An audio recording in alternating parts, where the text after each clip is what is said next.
Este es el tercero de una serie de mensajes o charlas sobre estar cercanos al Señor, sobre la presencia del Señor en nuestras vidas y cómo mantenernos cerca de esa presencia.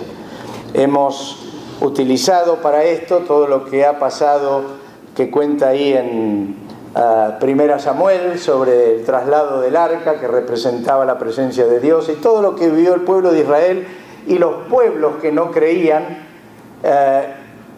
ante toda esa situación. Pero quiero, antes de seguir con ese relato, mencionar algo que creo que todos sabemos, pero no siempre lo expresamos. Y es que Dios hace oír su voz de múltiples maneras. Si bien Dios no nos habla audiblemente, por lo menos no comúnmente, pero Dios nos hace ver su presencia real de muchas maneras. Él tiene muchos recursos para mostrar su amor. Uno de ellos es la naturaleza, la belleza de la naturaleza. Cuando uno ve esos paisajes, esos ríos, esos montes, las montañas, las praderas. Ahora que fuimos camino al norte y estaba la autopista muy llena, entonces íbamos por los desvíos y descubrimos una Florida distinta a la que conocemos. La Florida Farm, la Florida bellísima, que no imaginábamos que era tan linda. Tennessee, una belleza, todos esos campos. Yo digo, la gente no debe tener mucho que hacer porque estaba todo el pasto cortado. Así que se deben entretener en cortar el pasto. Pero bellísimo. Y también Dios nos hace ver su presencia cuando la naturaleza truena, cuando se pone furiosa. No hay poder que pueda detener esa fuerza. Y nos hace ver quién es Dios, que por un lado tiene tanta belleza, pero por otro lado hay que tener muy presente su magnificencia y su poder. Toda concepción de un ser es algo que nos acerca a Dios. ¿Quién no se emociona cuando ve una mujer embarazada? Hay algo de santo en eso. Y ver nacer la criatura y ver el bebito. Uno no puede negar que Dios existe cuando ve esa criaturita allí, acurrucándose en los brazos de la mamá, o cuando la tiene el papá con cierta dificultad que parece que lo va a romper. Pero es una belleza ver eso. Aún cuando uno ve el nacimiento de un animalito, aún cuando ve una animalita, una perrita o una gatita embarazada, hay algo como que uno quiere cuidarla un poquito, de más parece. Y cuando la ve con todos sus cachorritos amamantando, hay algo maravilloso que uno ve allí. Aún cuando uno planta algo y ve salir esa plantita y la riega y la cuida, todos los días le echa una relojeada a ver si está creciendo, todo eso es algo que nos dice Dios está presente. Dios habla. La música. A veces uno escucha ciertas músicas que lo elevan. Enamorarse es parte de lo que indica la presencia de Dios. Ese sentimiento tan, no sé cómo decirlo, tan hermoso, cuando uno se enamora del varón, de su compañera y la compañera del varón. Yo me acuerdo que una vez iba a la casa de Raquel con un autito, tenía un Fiat 600 que yo le llamaba la saeta evangélica, porque tenía unas rayas de costado y decía GT, Gran Turismo significaba, ¿no? Y llego y ella estaba con un solerito verde, todo ahí, llego, ¡ay! Me subí a la vereda mirándola. Y siempre me quedó grabado otra vez, la casa de ella tenía un primer piso, vivían, ¿no? Y un día la voy a buscar, no recuerdo dónde iba, y baja con un vestido blanco y la pollerita un poquito arriba de la rodilla que empezaba antes a hacer casi me desmayo. Pero saben, ese tiempo de enamoramiento muestra la gracia de Dios, muestra la gracia de Dios. La amistad firme con algunos. David dice en la Biblia respecto de un amigo de Jonatán, mejor me son tus amores que el amor de las mujeres. Y no es porque era un homosexual, sino porque tenía una amistad profunda que iba más allá de sus intereses personales. Yo tengo un amigo que digo que es un clon mío, o yo soy un clon de él, que si él está delante mío y yo veo cómo se le mueve la peladita, la nuca, yo ya sé lo que está pensando. Y a veces le decía a un pastor, vas a ver que Guido se da vuelta y me mira y me hace como diciendo, ¿y este loco que está acá? Y al rato se daba vuelta y me hacía... Porque hay una amistad tan honda, tan preciosa. Y esa amistad tan linda nos habla de Dios. Dios nos muestra su presencia a través de todo eso. La mirada inocente de un niño. Yo no sé si ustedes aprecian. Acá tenemos unos chicos que uno los mira y se derrite. Esas miraditas con los ojos abiertos como un sol y tan inocentes y con sus salidas tan especiales. Habla de Dios, habla de Dios. Evitar un peligro, muchas veces me dice, ay, menos mal. Una vez yo venía, como siempre, ando con mis pensamientos y me voy. Mi cuerpo está donde está, pero mi mente está en otro lado. Y crucé una esquina y pasó una moto que yo la sentí que me partía en dos, pero ¡zing!, pasó atrás como que rozó el paragolpe casi. ¡Ah! Dije, me salvé. Por supuesto, el de la moto dio vuelta y me quería matar. Digo, perdóname, flaco. Disculpame, andaba totalmente distraído. Otra vez estaba cargando en un contenedor unos neumáticos y me moví así y se cayó un rack completo de neumáticos que me salvé. Dije, Señor, ahí estás. Y Dios nos habla de múltiples maneras, solamente que no siempre escuchamos. Y deberíamos afinar nuestros oídos para escuchar, y es un poco de lo que se trata la conversación de hoy. ¿Saben? Cuando nos negamos a oír los llamados, los susurros con el que el Señor nos habla, ya dijimos la vez anterior, Dios tiene que subir el tono de voz para que escuchemos.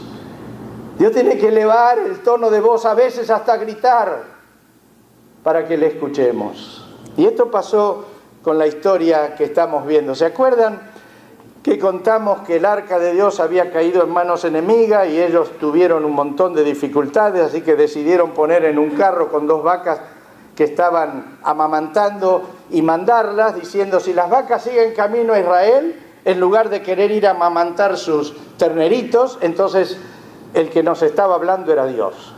Y efectivamente, las vacas siguieron camino, a pesar de que dejaron los terneritos atrás, y llegaron a Israel. Y alegría en Israel al ver que llegaba el arca de Dios. Y tomaron el arca, la pusieron en una piedra, sacaron las ofrendas y había mucha alegría. Pero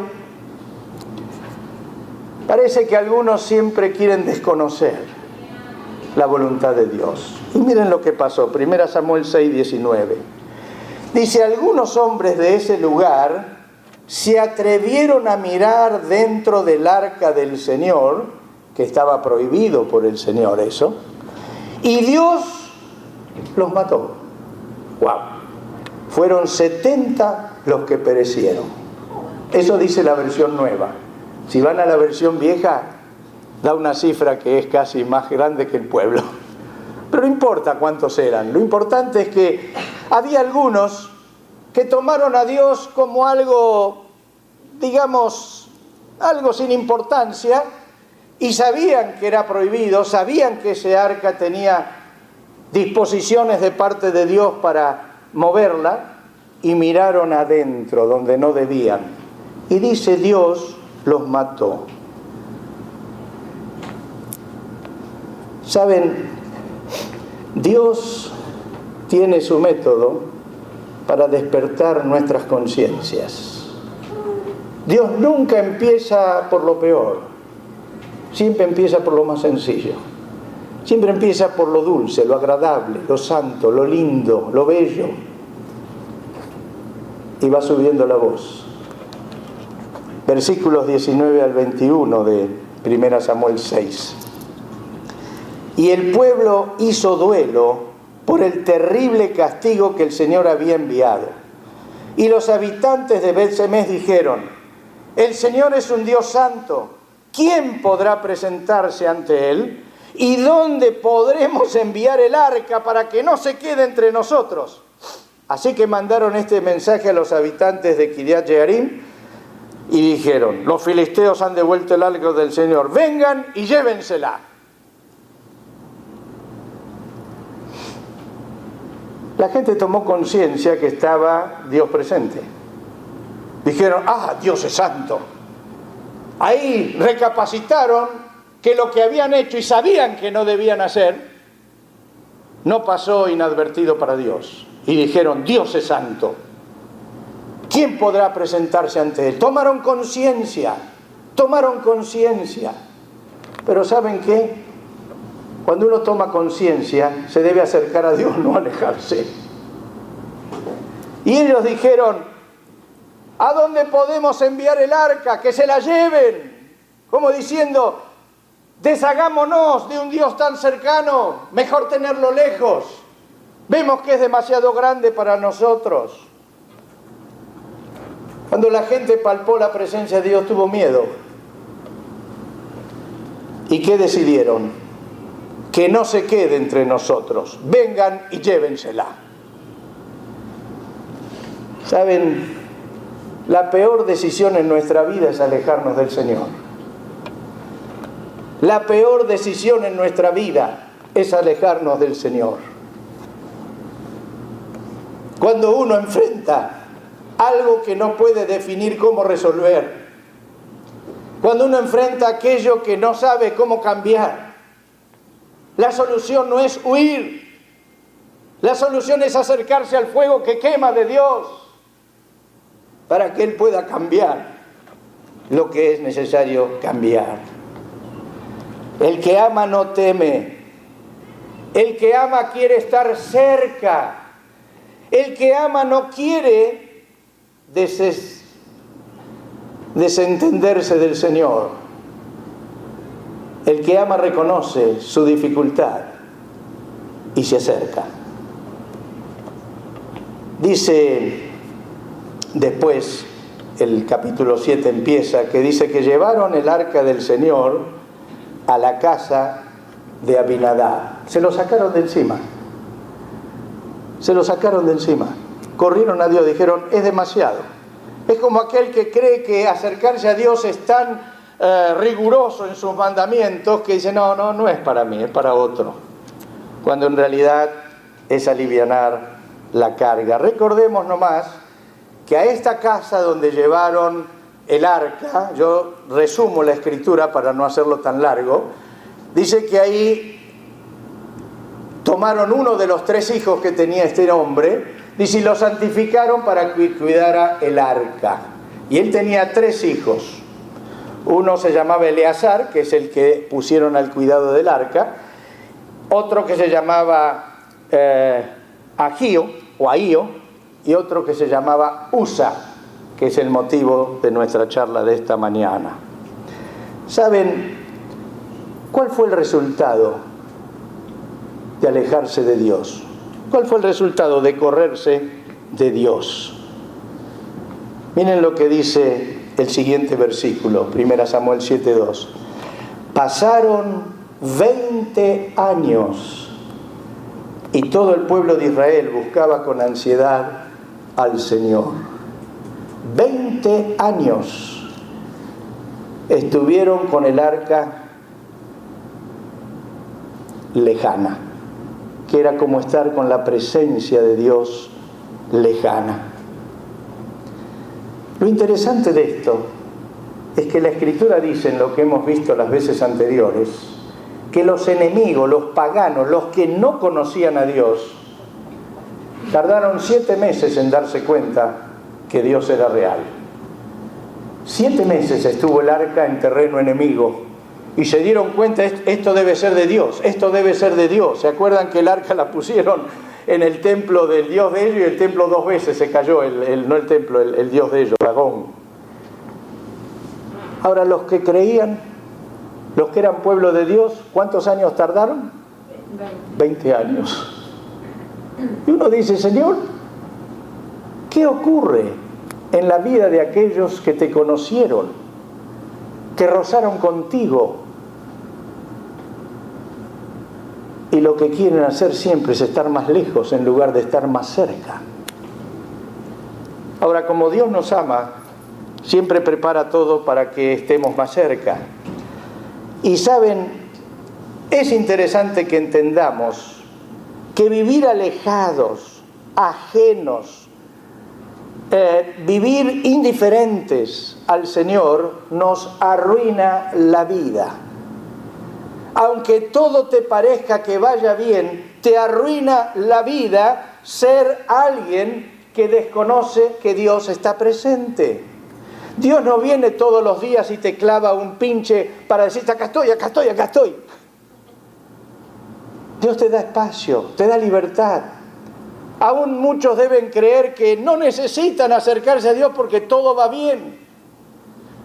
A veces me pregunto cómo creyentes de años cada vez se van poniendo un poquito más lejos y claro, conocen la Biblia, conocen tantas cosas, pero no tienen relación con Dios.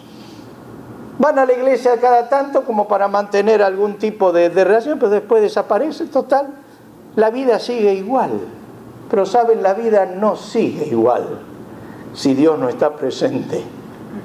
Todo el día, como cantábamos hoy, tengo sed de ti. Aleluya. Creo que todos debemos tomar siempre la decisión de acercarnos a Dios. Es una decisión, no es una emoción. Incluye emociones. Dios es un Dios de emociones. Cuando Dios te llena, no podés estar como si nada pasara. Me acuerdo una vez un pastor que dijo que usted imagínese que llega una carta a la casa de una chica que está de novio y el novio está, qué sé yo, en Afganistán. Y hace 6 meses que no le escribe y llega una carta del novio. ¿Cómo reacciona la chica? Bueno, ponela ahí que después la leo. ¿Cómo reaccionaría la chica? La carta. Y el padre se la dice, la carta, la quiere agarrar. ¿Por qué? Me está escribiendo mi novio. Cuando Dios te llena es igual. Hay algo que no puedes contener, que no te puedes quedar quieto.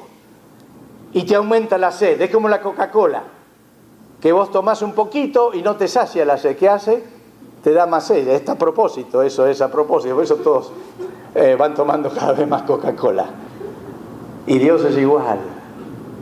Cuando probás un poquito, querés más. Y sabes, nunca te sacias. Siempre te da más sed cuando más lo conoces. Aleluya.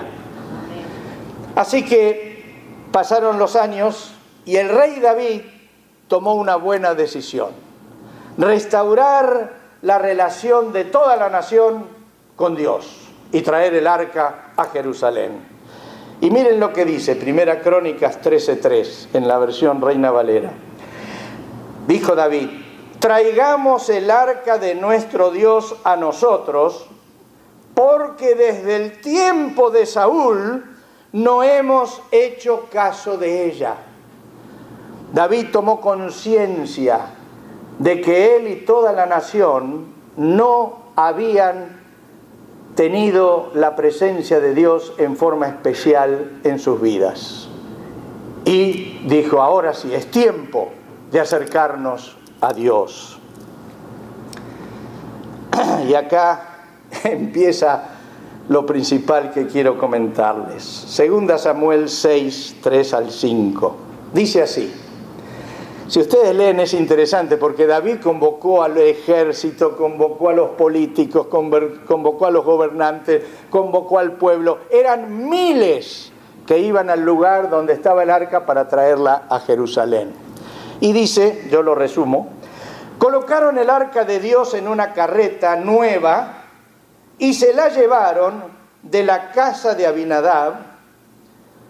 Usa y Agío, hijos de Abinadab, guiaban la carreta nueva que llevaba el arca de Dios. Agío iba delante del arca, y mientras David y todo el pueblo de Israel danzaban ante el Señor con gran entusiasmo y cantaban. ¿Se imaginan, no?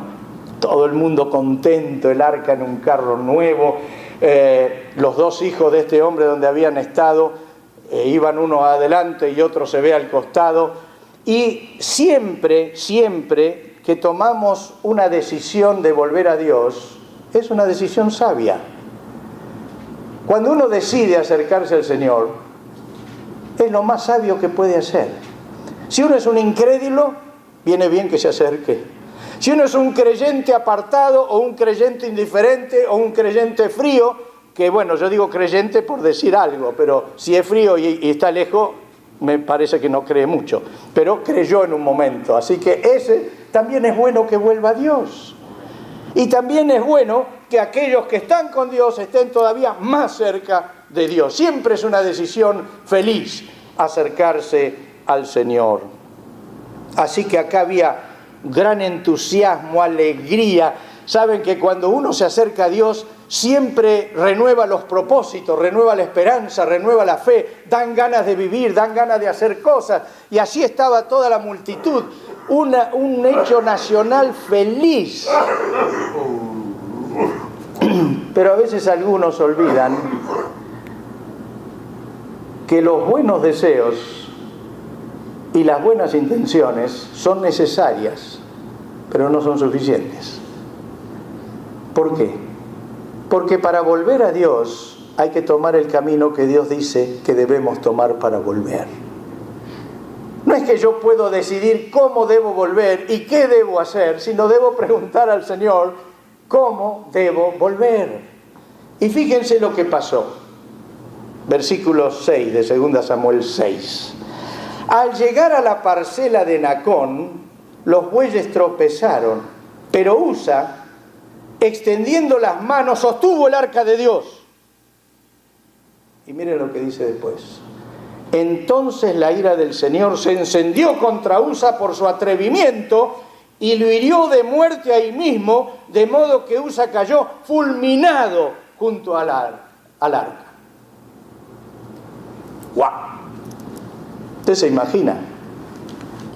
Si en medio de una fiesta, una alegría, todo el mundo cantando, ofreciéndose regalos, siendo feliz por algo que estaba pasando, viene uno con un arma y ¡pum!, le pega en la cabeza al dueño de casa. Habrá quedado un ambiente, se acabó todo. Y les hago una preguntita. ¿Ustedes están justificando a Dios que hizo eso? Hola. ¿Cuántos le dicen Dios tuviste razón?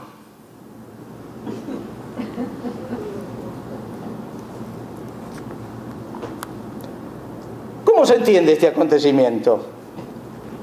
¿Es justo lo que le pasó a Usa? ¿Qué les parece? No sé a ustedes, pero a mí esto siempre me dejó con muchas preguntas. Muchas veces. Lo he leído muchísimo. Y siempre tengo ganas de decir, Señor, ¿y la misericordia?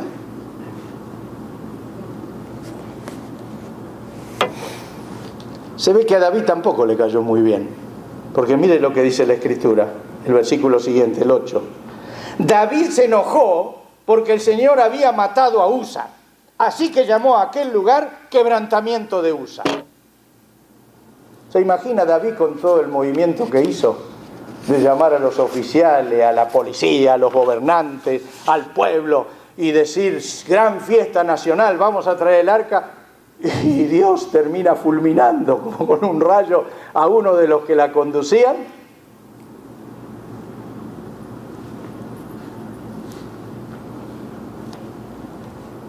Ahora, saben, pocas veces el enojo es buen consejero. Si hay algo que no nos permite ser equilibrados, es el enojo. Y David se enojó. ¿Y sabe lo que hizo? El mismo error que hicieron todos los anteriores. Miren lo que dice 2 Samuel 9 y 10, los siguientes versículos. David se sintió temeroso del Señor. O sea, todo el mundo se daba cuenta, ojo, acá no estamos tratando con algo sencillo, estamos tratando con Dios. Es lo que le pasó a los enemigos con el arca, es lo que le pasó a los que abrieron el arca y miraron. Todos querían algo bueno, pero cada uno seguía sus propios caminos, no los que el Señor marcaba. Y David se sintió temeroso del Señor, pero miren lo que exclamó: es mejor que no me lleve el arca del Señor. Otra vez, quiero tomar distancia de Dios. No entiendo, no sé cómo resolver, tomo distancia. Y ordenó que trasladaran el arca a la casa de Obed-edom, oriundo de Gad. Otra vez lo mandó a los enemigos, a los filisteos. Gad era una ciudad filistea. David se enojó con Dios como si el equivocado fuese Dios y no él. ¿Te pasó alguna vez? No sé a vos, yo me enojé muchas veces con el Señor. Y cada tanto, sin que ustedes se den cuenta, me pasa lo mismo. Pero siempre termino dándome cuenta de algo. Que de los dos, el 100% de las veces el equivocado soy yo. Y que de los dos, al que le corresponde cambiar es a mí y no a él. Dio lugar David al enojo y al temor, y en lugar de reflexionar, otra vez puso distancia con Dios. Lo peor que siendo un líder, la distancia que él puso con Dios es la distancia que obligó a tener a todo su pueblo con Dios. Y por eso siempre digo: padres, si ustedes ponen distancia con Dios, sus hijos van a estar distanciados de Dios.